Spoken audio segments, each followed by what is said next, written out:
All right, so hello everyone. My name is Jupiter. Let me readjust for a sec. Okay, I wanted to talk today about. I was listening to an Egyptian artist named Mohamed Mounir this morning, who is someone that I've liked since I was in high school. Although I don't think I didn't know who he was in high school. I just knew one of his songs that I really liked. It's called Henina. Oh, Henina. It's very catchy. And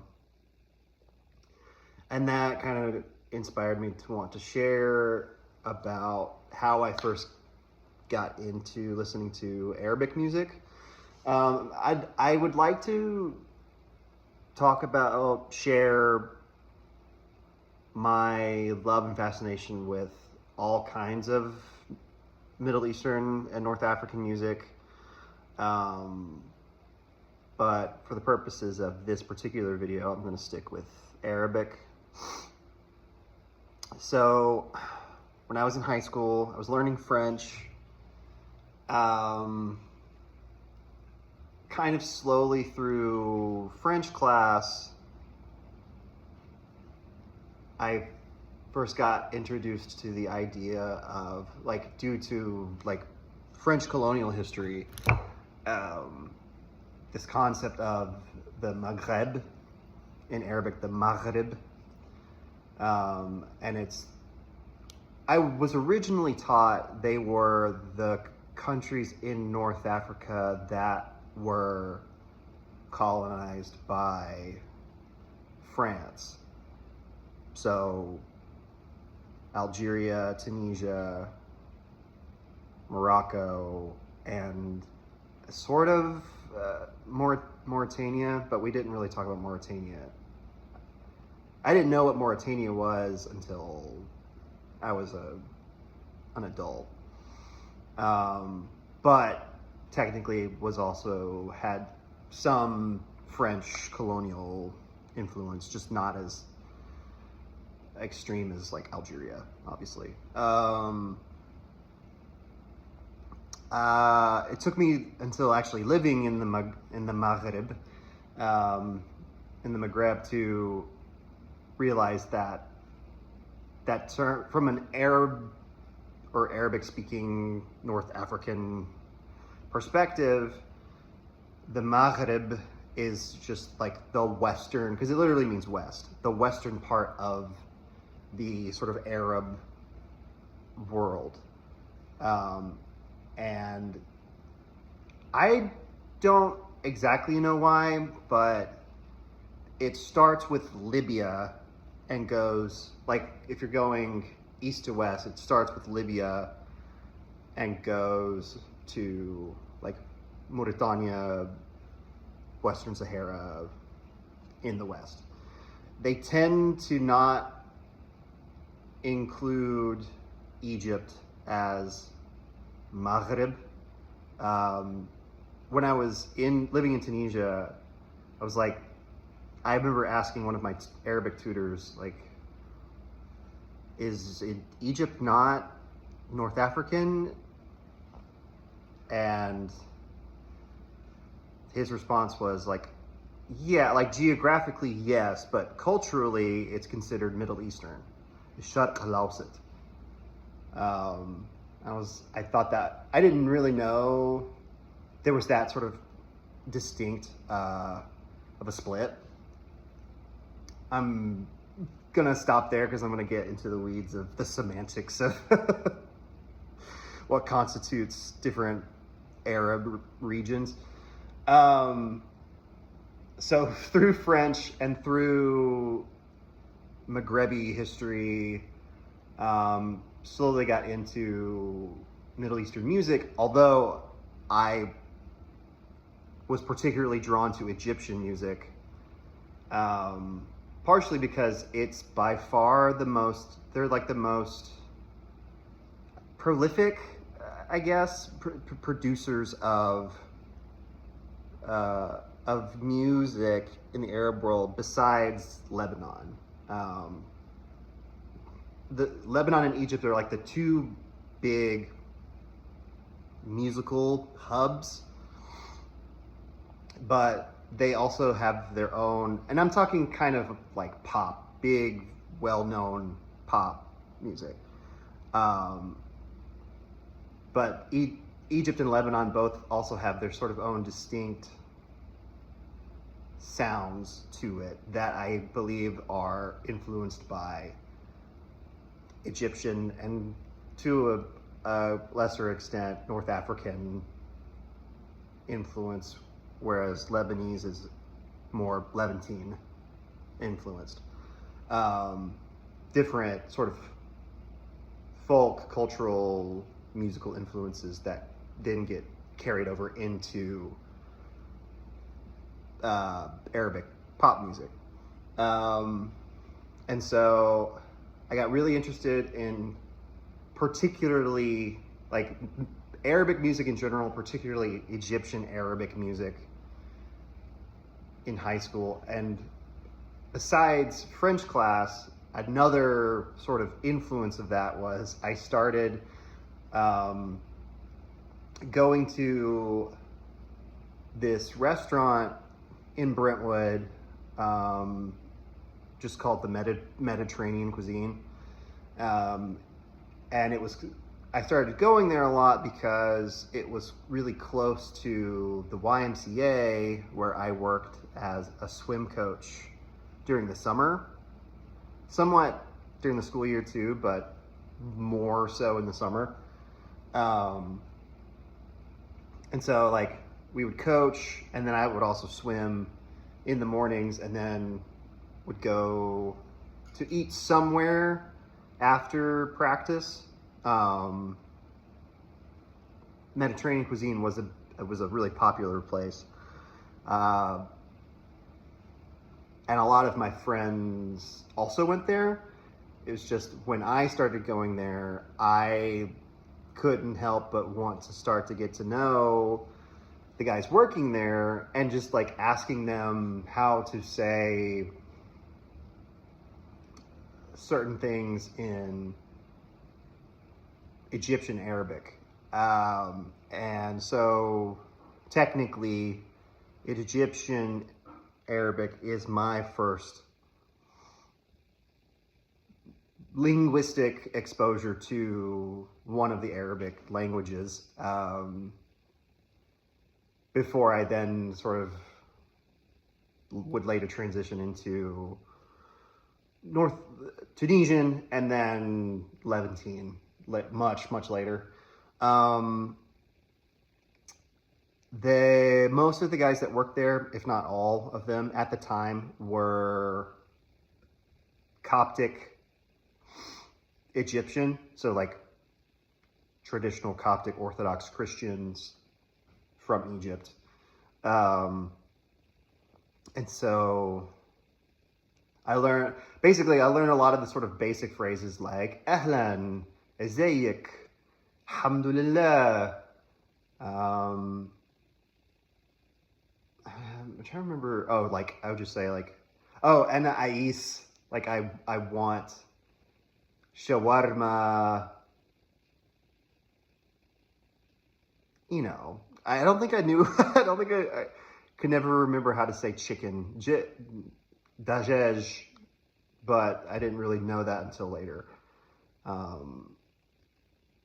Anyway, so that, and they would constantly play like Arabic pop music, like with music videos.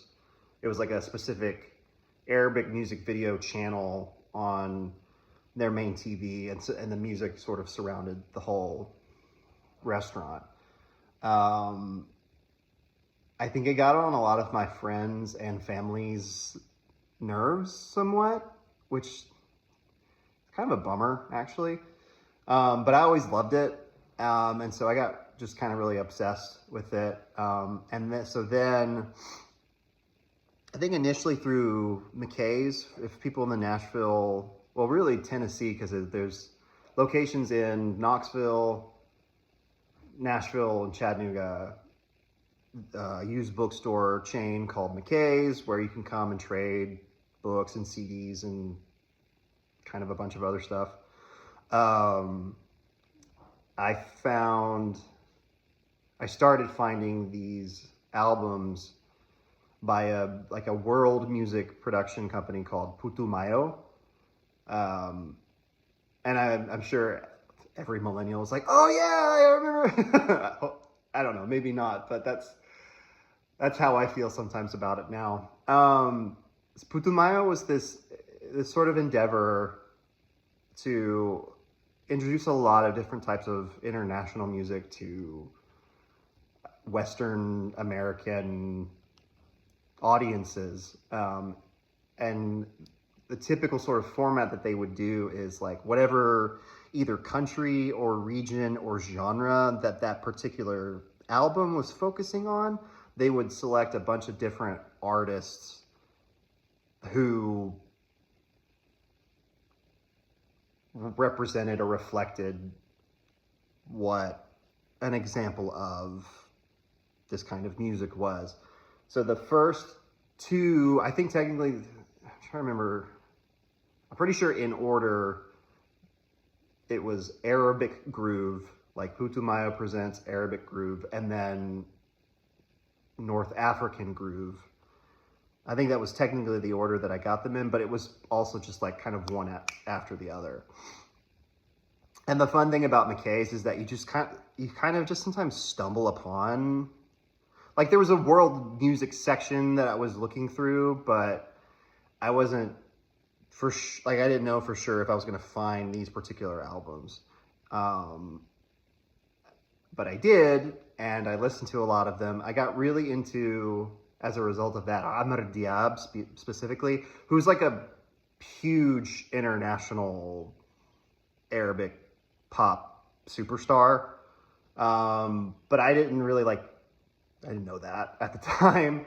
And he was featured on both, I think because he's just so big.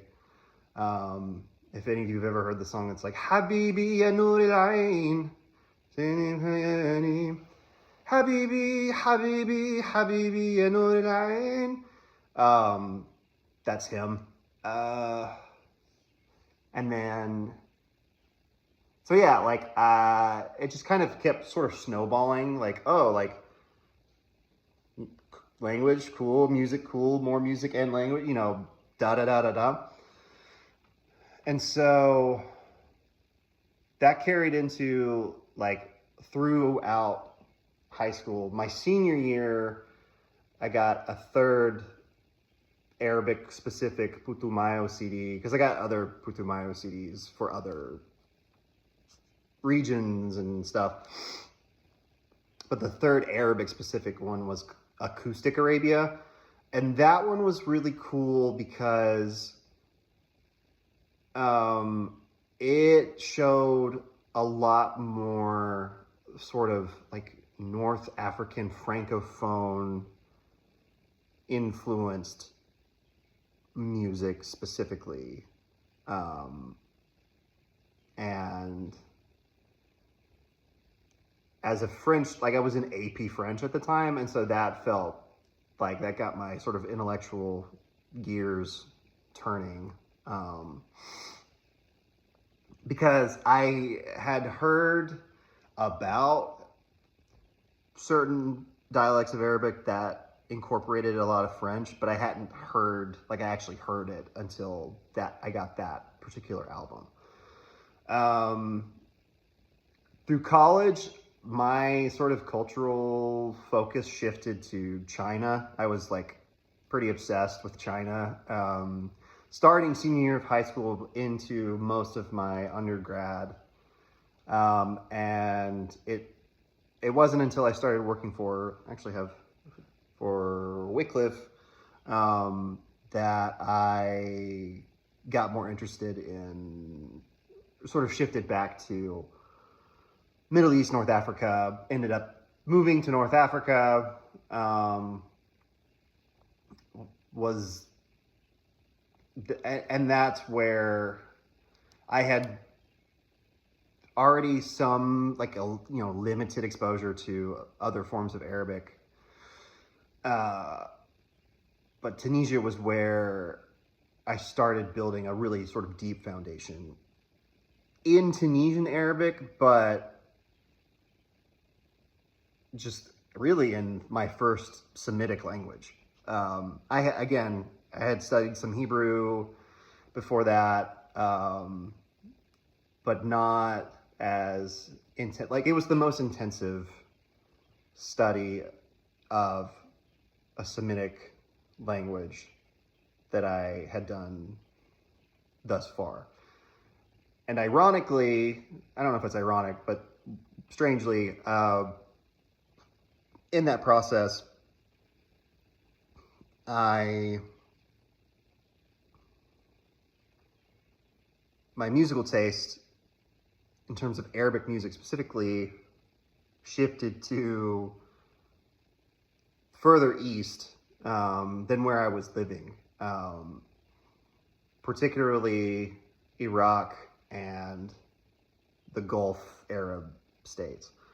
And they're like kind of like particular artists that I associate because they're like the most well-known artists in that region and or genre. So with Iraq specifically, it's a gentleman by the name of al-Saher. When you look him up, it looks like Kadim al-Saher. It's not really how you pronounce it in Arabic. It's al-Saher. And I know that's me saying it with a Tunisian accent, but his style is very much a sort of refined, I don't know, like kind of like the Arabic equivalent to sort of a crooner, classic Sinatra-y sort of vibe, like the kind of artist you would see perform at a cocktail black tie kind of event. Just the sound is still very noticeably Iraqi Arab. To add to the sort of refinery of it, I suppose, a lot of his music is also sung in modern standard Arabic, although he does also, like, in addition to, he sings in Iraqi, like he code switches basically, depending on the album, depending on the performance, if it's like a live album, of which he has several. And again, he's kind of like, the reason why I found him was because I had started going to a hookah joint in Nashville, close to Vanderbilt. It was called Tarbush, which means hat, like kind of fez type hat in Arabic. It's since closed down. I think it closed down roughly when like COVID was happening.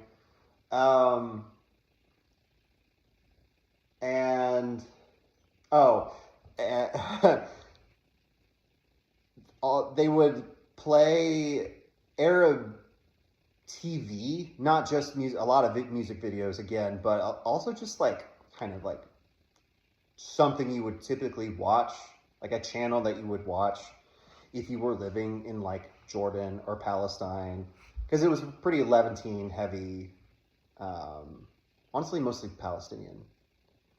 Although the owner was Omani, born and raised in Zanzibar, which is now part of Tanzania because it's an island off of the coast of Tanzania, but it was a colonial outpost of sorts by the Omani kingdom in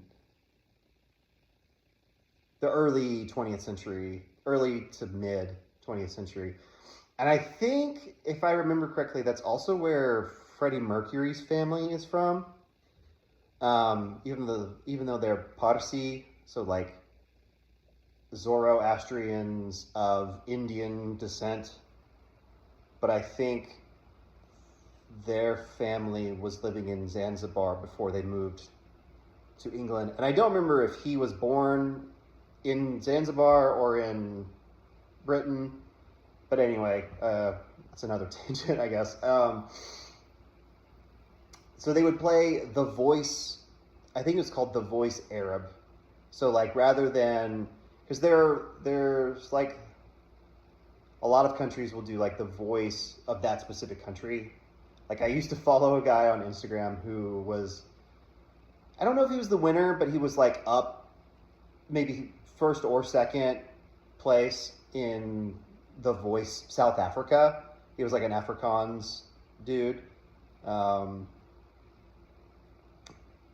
In fact, the first version of Wicked Game, the one that's like, and I don't want to fall in love with you. The first version of that song I ever heard was by him. Anyway, they were playing The Voice Arab, and Kadim al-Saher was one of the hosts at the time. Like he was the Adam Levine. Adam Levine's not even one of the judges now, or coaches, or whatever they're called. I guess he was like well, that's American Idol, dang it. But anyway, I was gonna say he's like the Lionel Richie. That's probably a better comparison.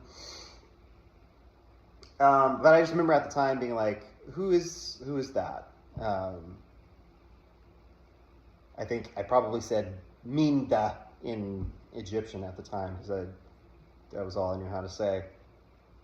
And the guy told me that was Kadim al-Saher, a really famous Iraqi singer. And that was like the end of that conversation. I was like, okay, cool. But then it started an obsession with him. That carried into when I was living in Tunisia. And then that sort of morphed into a deeper dive into Khaliji or Gulf music, which has a sort of different feel than Iraqi, although I think there's a lot of sort of overlap. But sort of like when people think of like, oh, Khaliji, Musiqa Khalijiya, it's this, it has this same sort of rhythmic pattern in a similar way that like bachata does, where it's always that sort of, you know, but with Khaliji music, it's this sort of doom doom doom doom doom doom doom doom, like it's, and I remember asking my Arabic tutor why so many of those songs had that kind of boom boom boom boom, I don't know, like it, and like why that sort of like a particular feature of Khaliji music. And his response to this day, I don't know if it was a joke or not, because North Africans love to make fun of Gulf Arabs. But I also think that there may be some truth to it. He said that the music is sort of meant to emulate the sort of like rhythmic movement pattern of how it feels to ride a camel in a caravan, where everyone's kind of keeping the same sort of pace.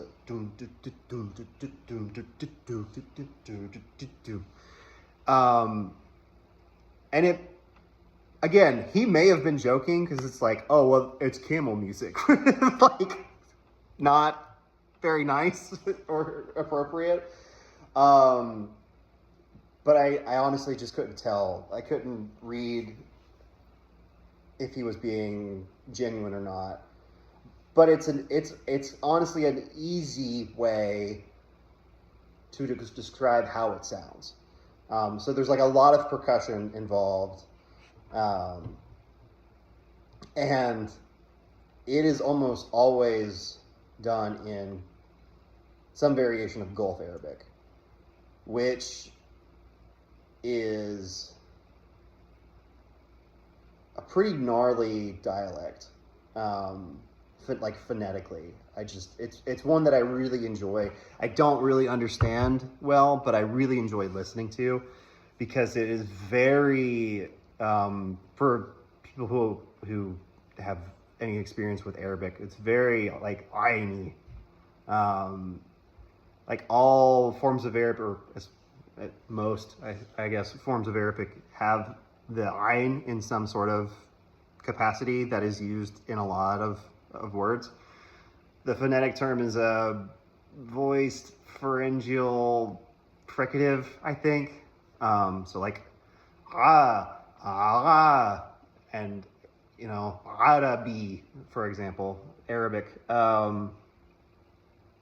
It's very like focal. It's like a focal point of Arabic phonetics. And that also is why it sounds just like it scratches a particular itch. And so like while I was living in the Western Arab world, my musical taste shifted more eastward. And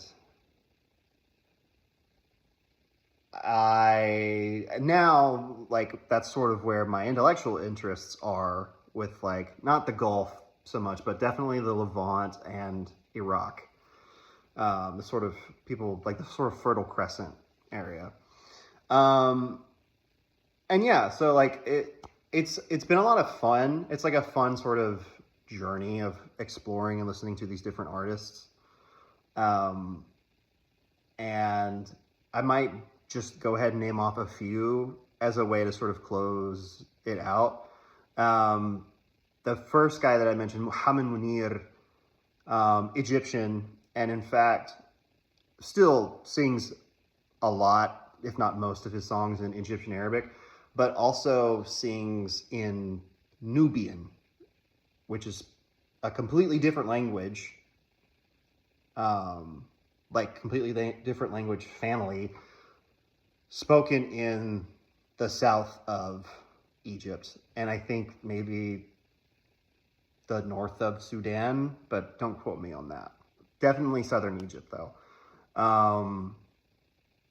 So essentially like a more indigenous language, in addition to Egyptian Arabic. Other artists include Nancy Ajram from Lebanon, very Lebanese pop. Like, if you want to know what current Lebanese pop music sounds like, she's like one of the best examples of that. Sherine, I would say the same for Egyptian. She is like a similarly quintessentially Egyptian pop singer. Who else? A really fun group is actually a rock band called Mashrou Leila, who are also, like, I'm pretty sure queer in some sort of aspect, which is cool and like scary, you know? I mean, like, not an easy thing to do in that part of the world. I don't know if they live there, but in terms of like producing music that is sung in Arabic, that includes queer themes, is just, I don't know, just pretty cool. And then, who's one more? Normally I just like, excuse me, a really good example of Khaliji music is a guy named Rabeh Saqer. So I'll write the names of these artists because they're all like, the way that it's written isn't really how it necessarily sounds. I love his voice, and he has like a whole big band kind of situation that are with him who play all of these play all of these instruments and sing along with him as sort of like background vocals and stuff. It's just very surround soundy, I guess. I think I'm gonna leave it at that. Thank you for letting me ramble a lot. And I don't know, I would like to encourage people to try to give these sort of genres a try because they're a lot of fun to listen to, and it's just something that have just loved for a really long time. I guess I'm done. Thank you so much. Bye.